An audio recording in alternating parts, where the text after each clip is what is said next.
કેન્દ્રીય મંત્રી અને રાજકોટ લોકસભા બેઠકના ભાજપના ઉમેદવાર પુરુષોત્તમભાઈ રૂપાલાએ ક્ષત્રિય સમાજ વિરુદ્ધ કરેલી ટિપ્પણીના વિવાદમાં આજે ડીસાના રામસણ ગામમાં સભા કરવા પહોંચેલા ભાજપના નેતાઓને ગ્રામજનોએ વિરોધ કરીને પરત મોકલ્યા. પુરુષોત્તમ રૂપાલાએ ક્ષત્રિય સમાજ અંગે કરેલી ટિપ્પણીનો વિવાદ શાંત થવાનું નામ નથી લેતો.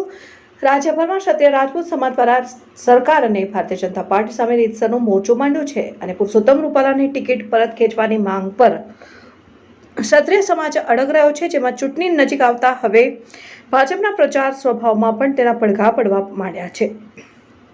ડીસા તાલુકાના રામસણ ગામે ભાજપની સભામાં જઈ રહેલા ડીસા વિધાનસભાના પ્રભારી રાજાભાઈ ચૌધરી અને પૂર્વ જિલ્લા પંચાયત સદસ્ય સહિતના આગેવાનો ગાડી લઈને ગામમાં પહોંચતા ક્ષત્રિય સમાજના લોકોએ વિરોધ દર્શાવ્યો.